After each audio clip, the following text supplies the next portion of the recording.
Todd Young Online presents Young Tales. Tales for the young and the young at heart. Today's story from L. Frank Baum's American Fairy Tales. Today's story is The Enchanted Types. One time a knook became tired of his beautiful life and longed for something new to do. The Knooks have more wonderful powers than any other immortal folk, except perhaps the fairies and the reals. So one would suppose that a Knook who might gain anything he desired by a simple wish could not be otherwise than happy and contented. But such was not the case with Popopo, the Knook we are speaking of. He had lived thousands of years and enjoyed all the wonders he could think of, yet life had become as tedious to him now as it might be to one who was unable to gratify a single wish. Finally, by chance, Popopo thought of the earth people who dwell in cities, and so he resolved to visit them and see how they lived. This would surely be a fine amusement and serve to pass away many wearisome hours. Therefore, one morning after a breakfast so dainty that you could scarcely imagine it, Popopo set out for the earth and at once was in the midst of a big city. His own dwelling was so quiet and peaceful that the roaring noise of the town startled him. His nerves were so shocked that before he had looked around 3 minutes, he decided to give up the adventure and instantly return home. This satisfied for a time his desire to visit the Earth cities, but soon the monotony of his existence again made him restless and gave him another thought. At night, the people slept and the cities would be quiet. He would visit them at night. So at the proper time, Popopo transported himself in a jiffy to a great city where he began wandering about the streets. Everyone was in bed, no wagons rattled along the pavements, no throngs of busy men shouted and helloed. Even the policemen slumbered slyly, and there happened to be no prowling thieves abroad. His nerves being soothed by the stillness, Popopo began to enjoy himself. He entered many of the houses and examined their rooms with much curiosity. Locks and bolts made no difference to a Knook, and he saw as well in darkness as in daylight. After a time, he strolled into the business portion of the city. Stores are unknown among the immortals, and they have no need of money or of any barter and exchange. So Popopo was greatly interested by the novel sight of so many collections of goods and merchandise. During his wanderings, he entered a millinery shop and was surprised to see within a large glass case a number of women's hats, each bearing in one position or another a stuffed bird. Indeed, some of the most elaborate hats had 2 or 3 birds upon them. Now, Knooks are the especial guardians of birds and love them dearly. To see so many of his little friends shut up in a glass case annoyed and grieved Popopo, who had no idea they had purposely been placed upon the hats by the milliner. So he slid back one of the doors of the case, gave the little chirruping whistle of the Knooks that all birds know well, and called, "Come, friends! The door is open, fly out!" Popopo did not know the birds were stuffed, but stuffed or not, every bird is bound to obey a Knook's whistle and Knook's call. So they left the hats, flew out of the case, and began fluttering about the room. "Poor dears," said the kind-hearted Knook, "you long to be in the fields and forests again." Then he opened the outer door for them and cried, "Off with you! Fly away, my beauties, and be happy again."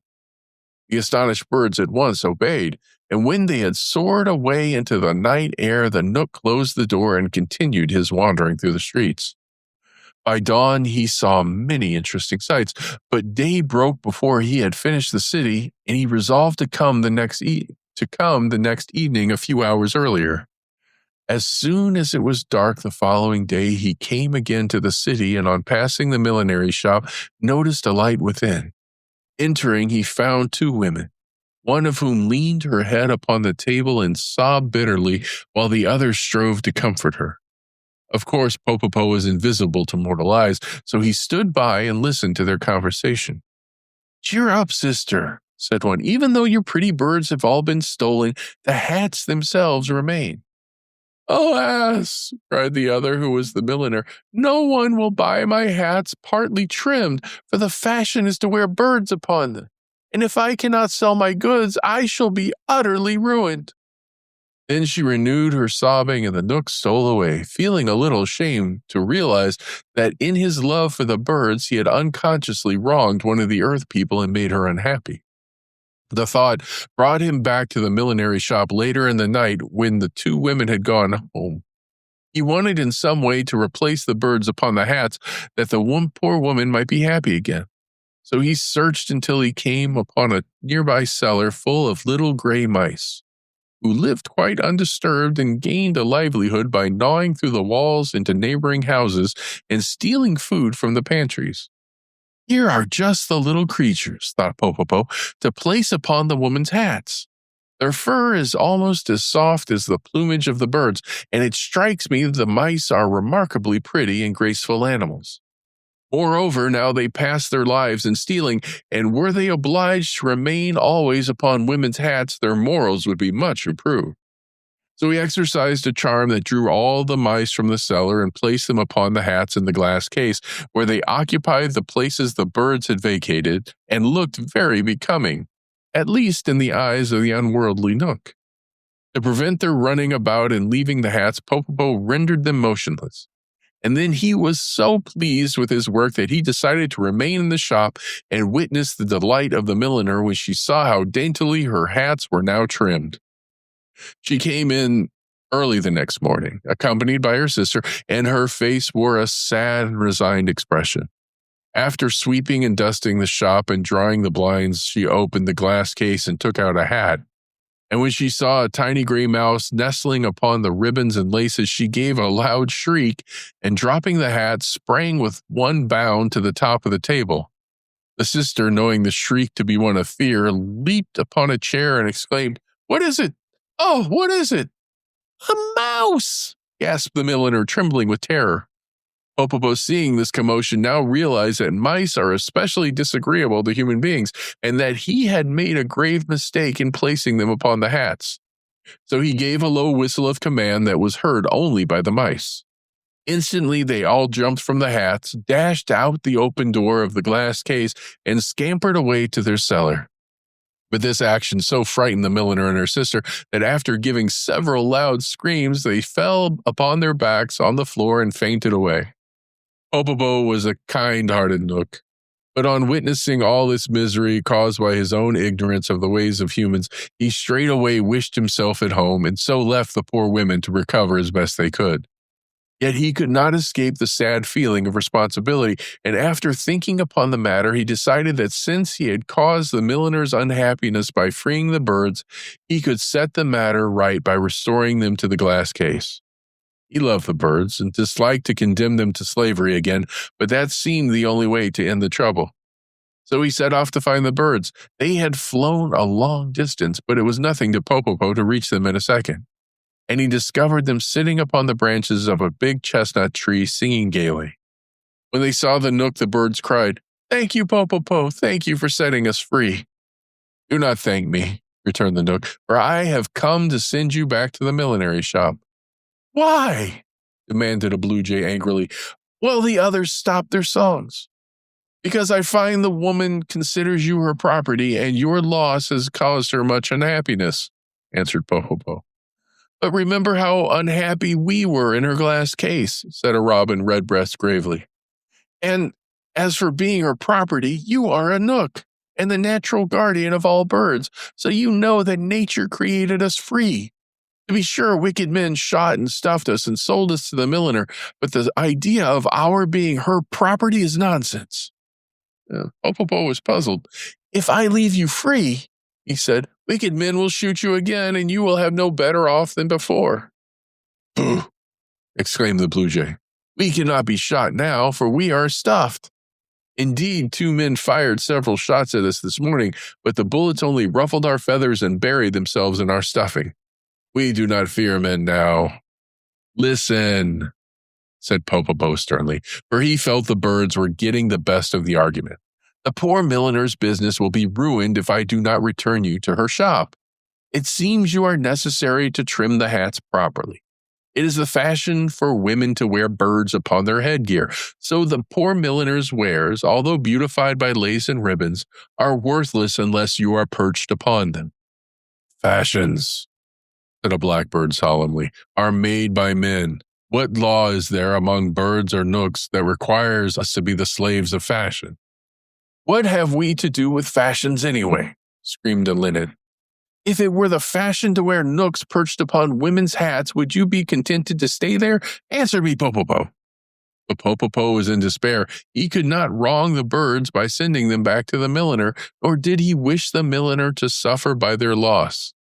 So he went home to think what could be done.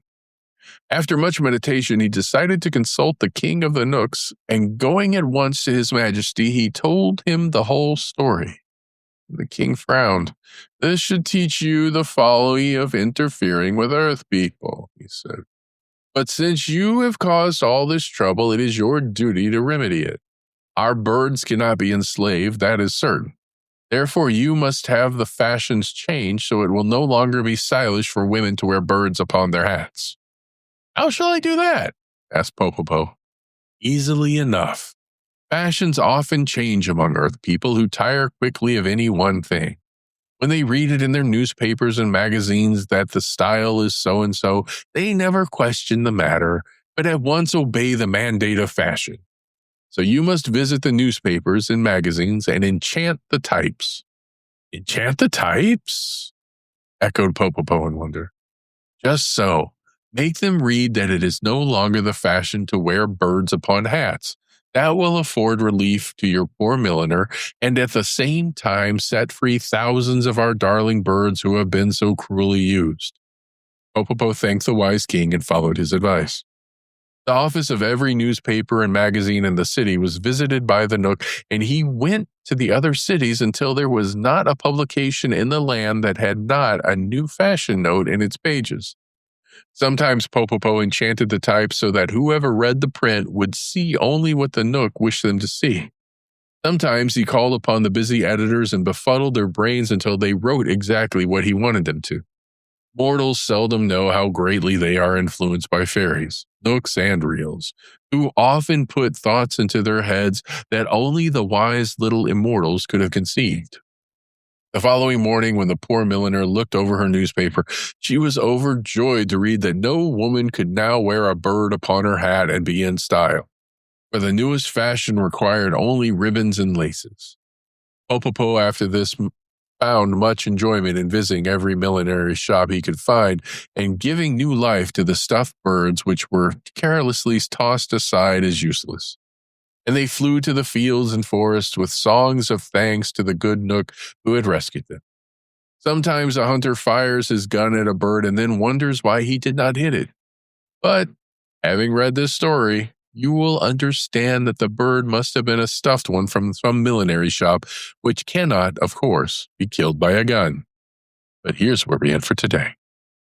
Young Tales is produced and narrated by Todd Young from Todd Young Online. If you enjoyed this, please like and subscribe and join us next time for another story. Thank you for your support.